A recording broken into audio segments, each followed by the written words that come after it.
Hello, welcome to my channel, and welcome back to me, because I've been gone for 7 months, dropped off the face of the earth. I'm sorry. This isn't really an official return. I made it because I missed existing on here, but I seriously don't know how much I can do this after this video, and it genuinely pains me to say that. Now that I've been thrown in this current stage of life, I don't know how possible it is to have this channel, but I'm not gonna let it completely die, is my hope. So this is the last current household video for the first generation of my Save Ship Harvard Legacy Challenge, based on the Crying Wives debut album.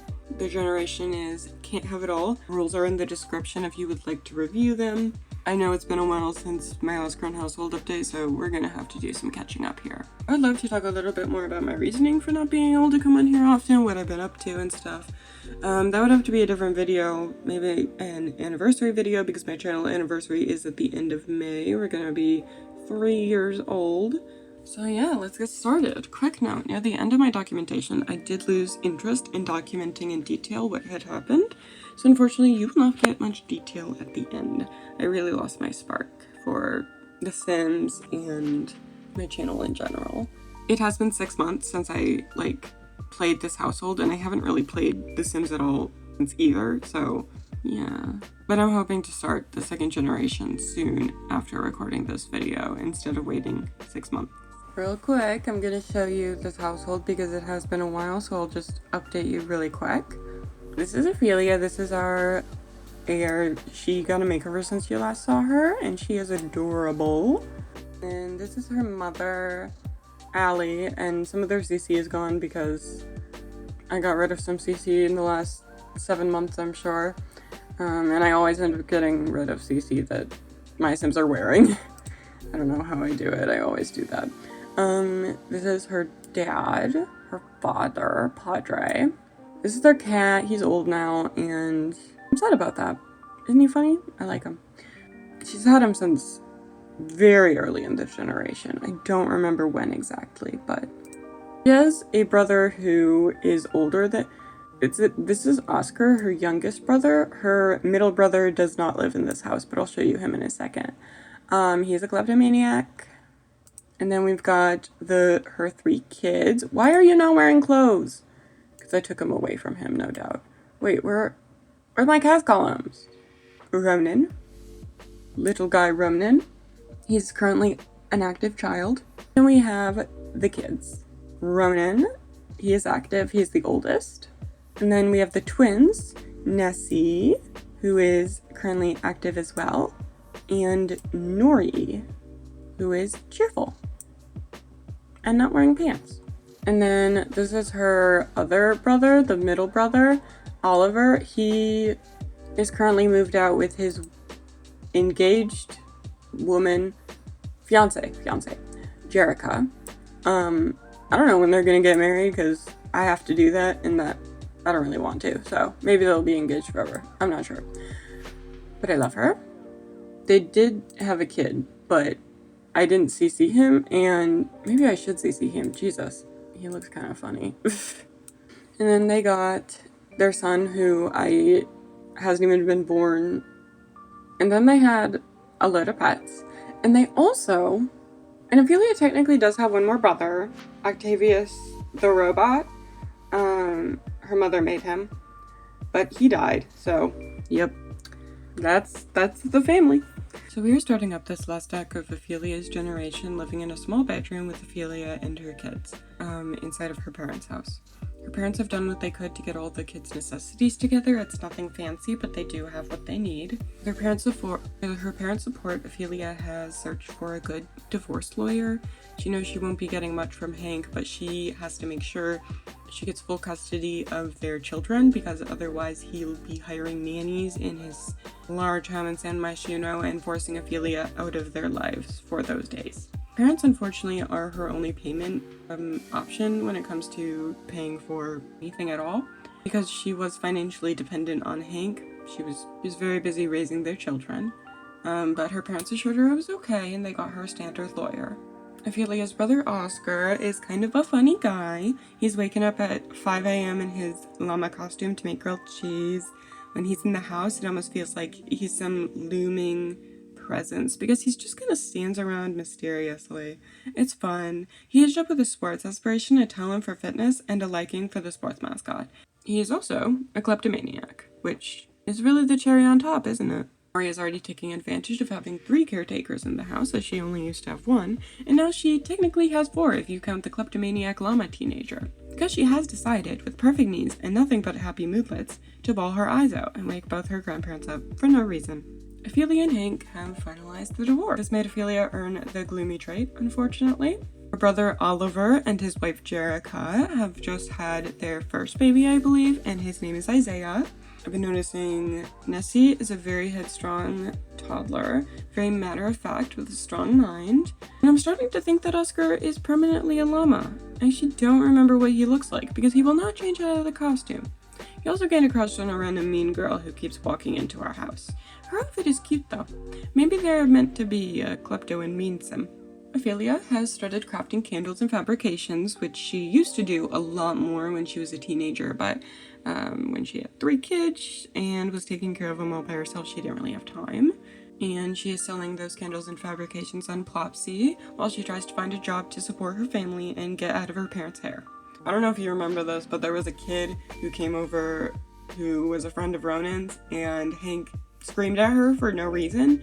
And her name is Mandy, and Ronan invited her over again, which is good because Hank is no longer around. She's kind of cool. She's a triplet, and she's got pink streaks in her hair. She's erratic. A common trait in this game save, it would seem, because Oliver is also erratic. Oh, and so is Jerica. It might be a little confusing that she has a brother named Oscar and a brother named Oliver. Just try to remember, Oscar is the kleptomaniac llama, and Oliver is erratic and has a erratic wife as well. And I love that for them. So Ophelia, it's really hit her that she needs a job. She started pondering careers, and to support her, they got a fabricator and other eco supplies to help her out.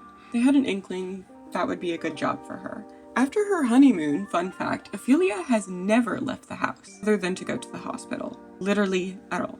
She's going to try to go to the community center in Willow Creek. She got some recycling done and met some people who seem to have some common interests. She hasn't met anyone new since she met Hope and Lance, her in-laws, her ex-in-laws, forever ago. And they were not the best people to meet. They kind of sucked. So it's Ophelia's birthday. Her dad, Akira, made her a cake. She actually has a whim to get into a relationship, probably meaning after settling and becoming more independent, she would want a relationship. So this is a good teller of what she wants for her future, at least. Hank called because he wants a custody visit. Because the girls are aging up tomorrow, we agreed, so that they can have their dad at their birthday party. Ronan also earned the Jokesters dynamic with his uncle Oscar, the llama. That makes me think if he isn't air, he should be a goofball. He also caught on fire and almost died. Ophelia saved him in time, yay. But he also started the music loud phase right after almost dying. Healthy way to cope with trauma, I guess. What I'm getting right now is that Nori is a sweet extrovert and Nessie is a stubborn introvert. Decided that when they age up, Nori will be cheerful and Nessie will be loyal. Since they're all in the running for air, I'm gonna give them all traits from the generation. For the first time, Nessie accepted her mother's hug. Normally she would push her away. She's just a toddler, but she don't like hugs. But she did hug her mom for the first time. Unfortunately, she was naked while she did it though. Could have picked a better time. Ophelia is starting to settle in as her job as a civil designer. And she, before her twins aged up, she went to have her first sale at the community market, selling all the stuff that she's made, fabrications and all. She made 2.1K, including her work from home money from her job. When we came home, Hank was outside of our house. It was the girl's birthday, but he was only invited to the party, not to come beforehand. During the party, some strange things happened. Hank never said hi to his kids. And he basically talked to Sand the whole time. If you don't remember who Sand is, that's Ophelia's childhood best friend, who they became a little bit distant when she was staying at home forever and with her kids, but they still are friends. Sand does not like Hank though. They did talk the whole time, but she does not like him. At least we thought. Because then Sand started to insult Ophelia. Like she went up to Ophelia and started to insult her. What did Hank say? Because Ophelia did nothing, and Sand was angry when she came, so maybe she was just in a bad mood, but Ew. What the heck? After aging up, Nori did not have to go to school on the first day, and Nessie did, which is funny. I don't know why that is. And yeah, it just wasn't a very eventful day for her. Ronan got a call from a bully, a teenage bully. He gets a bummer school day moodlet every time he goes to school. So if I connect the dots here, he's probably getting bullied by teenagers when he's at school, which is very sad. Nessie is sweet in a different way from her super sweetheart siblings. She's a protector. Best believe she will be facing that teenage bully. Nori said that she actually witnessed a friend getting bullied at school on her first day, which could have been Ronan because she doesn't really have friends. She told an adult, which might be the safest when the bully is much older than her. Ronan did end up maxing out his social skill, and he is adorable, so I don't know why he has so little friends. Ronan's only friend, Mandy, the one that Hank got into an argument with, was walking past our house. Everybody is always walking past our house. So Ronan went to keep making friends with her. Fun story, she is also erratic. There's a lot of them out here. There's a cool kid on the street named Anaya. She was sad. I liked the way she looked. She had cool hair or whatever. So I had Nessie talk to her, and she is a good sim. We'll see if they become friends. I wrote down a bunch of people that they met here, and I don't know if I ever circled back to them because I can't remember, so it's a little confusing to me. Ophelia went to the flea market to sell her fabrications, and the kids came with and played basketball together. When they came home, Hank was at the door. Nobody saw him, so he left, but, that's a bit suspicious. In the middle of the night, Ophelia was not tired, so she made some cookies. The entire family then came down to the kitchen to join her cooking, except for Akira, which is the family cook, so that's interesting. But Oscar, Allie, Ronan, Nessie, and Nori were all there. It was very cute. They were all clapping for her because, God forbid, they actually joined her cooking. Nessie started a food fight in the cafeteria because she probably threw a tomato at a bully. Allie told the school to help her clean up, but I'm personally very proud of her.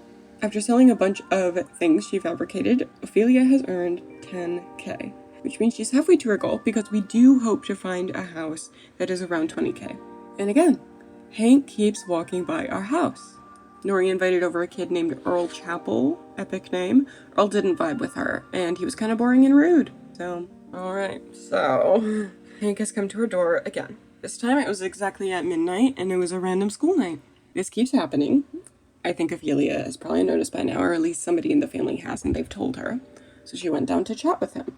After trying to get it out of him, why he's actually here, Nori came down to ask her to spray the monster under her bed. Ophelia left Hank to go do so, because she's a good mother like that, and then came back down to finish business. He tells her he's struggling a bit. This new job has a few catches he wasn't aware of, and not only is he a little short on money because of a poor business decision he made, but he misses Ronan, and I say that in quotes. Most of all, really, he misses coming home to Ophelia, her warm arms, her delicious food, and the home she had created out of his cold, barren house. Ophelia thinks back. This was the type of thing that a younger her would have dreamt of. Her dream man asking for her back. Her soulmate wanting to go back to what they had before. But she remembers how she felt when she was with Hank. And frankly, she's much happier now. Completely at peace. She's over him, and by the looks of it, he can't say the same. The relief that she felt as he continued to beg, and she stood her ground, was more relief than she had ever felt before. He insulted her, but she wasn't really listening. He walked away, defeated, and cussing. So the next day, Ophelia was feeling lighter than ever. She did her normal thing, selling voodoo dolls and upgrade parts and candles, until around 9 o'clock when she got a call. Hank Bauer died. Fell off a damn cliff. That is such a common thing on this channel, isn't it? Yeah, I was genuinely flabbergasted. I didn't do that. I did not do that.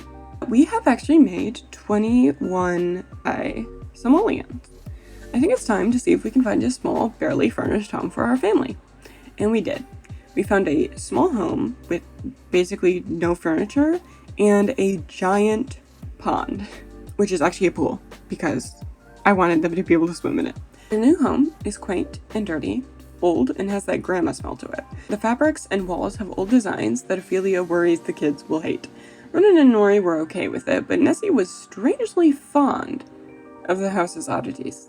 She likes grandma wallpaper, she's coming to discover. Ronan is going through a musical phase, and Nessie is going through a clingy phase. It makes sense considering it is following her dad's death. She wants to stick with her mom. It also definitely makes sense for a future Diving Bell, which is the next generation, to be clingy, because boy, she might cling to that person until it kills her, only to her detriment. But anyway, it is Harvest Fest. Bit of a bummer for the Harvest Fest to come so close after their dad passed, but whatever. It's not like he would have come anyway. The kids pissed off both of the gnomes that showed up. Ronan got electrocuted, but is thankfully okay. A random wild fox is running around our house. We do not have the fox's law trait. Don't know why that's happening. Nori has developed the denial grief type. She's trying to understand how she saw her dad for the last time, the night he came to Ophelia's door. Ophelia also has that grief type. Girlie, it's okay. You didn't like him that much. You don't need to grieve. It's okay. No, she's too nice. She's too nice. She is sad about his death. It is the day of Hank's funeral, which Ophelia went to so the kids could go and get some closure. They're still saddened by their dad's passing very much, despite having very little contact or relationship with him, which, you know, makes sense. That's their dad still. That's how they see him. And Ronan's birthday fall on the same day. Sorry, kiddo. And for some reason, Grim is at the funeral. He was just there the whole time, just lingering. I was uncomfortable. The funeral was a flop and full of hired mourners. Nothing much to go off of. Ronan is now a teenager, and a couple of school days that I regrettably did not write much about, and soon enough, it was the twins' birthday. So Ophelia's generation is not technically complete. She still needs to max her skills, but that's alright. I'll continue these skills into the next generation, which is Gen 2, the Diving Bell. My heir will be Nessie, which was a difficult decision for many reasons, but I do think it's the most sensible decision. The reason I chose Nessie as heir was complex, and I wasn't really sure. Nori had not shown many signs of being a potential heir, but Ronan definitely had. As a toddler and child, he was big on fitness and movement. He was more affectionate than the girls, which made me wonder if he was a good heir, because the more affectionate you are, the more you would really, really cling to the person you love until a sacrifice is to be made. Nessie was my favorite name out of the three, so I was wondering if I would have a bias towards her. But as the kids grew, I don't really think I did, because I did end up really loving all three kids. The only reason I chose her over Ronan is perspective. He's older, and what he saw from his mom was great sacrifice, but negatively. He saw how it ruined his mom's life when she sacrificed everything for his dad. On the contrary, the twins saw their mom sacrifice everything for them as an act of love. They knew she struggled, but they also knew they felt loved. Maybe watching her mom sacrifice so much made Nessie think that's how one shows their love. Plus, Nessie loves water. That was her toddler trait, and she really liked playing in the pond the moment we moved into the new home. I think at the end, the heir does have to love water. I had a hard time seeing her as heir for a while because I saw the heir as being very soft, and that's why they sacrifice so much. But I think she's strong, but she's still a lover, not a fighter. She will do anything for her siblings, and anyone she loves in the future, so maybe she will be a fighter because she's a lover, which is a little what I am, I feel. I think she's got a lot of love to give. I don't know if Ophelia will find another partner. We didn't end up finding one in this video, in this generation, but I do think Nessie will stay in this house, so we'll have loads of time for her to develop a healthy relationship with someone someday if she wants to. So before I go, I'll show you all the kids as teens because it will be a while until I next see you. They all turned out so cute, and I am obsessed with them all. Ronan is a good mix of his parents, but his essence is 1000% Ophelia. He actually has more of Hank's features, but he just looks so much more like Ophelia anyway. Nessie looks a lot like her dad, but better because she's a girl and not a bad person. And Nori looks a lot like her mom. I'm also showing you all their previous life stages for comparison. I do plan on starting to play Nessie's generation, even though I last played 6 months ago, so hopefully I will see you again for Miss Nessie's generation, which is about sacrificing everything for somebody you love. Similar to Ophelia, in a way, but very different type of partner, and a very different type of ending. Honestly, I don't have any plans for it right now, though. So we'll see how it goes. Hopefully, I will see you for another video again, not too far in the future, but I don't know. I love you. I miss you. Goodbye.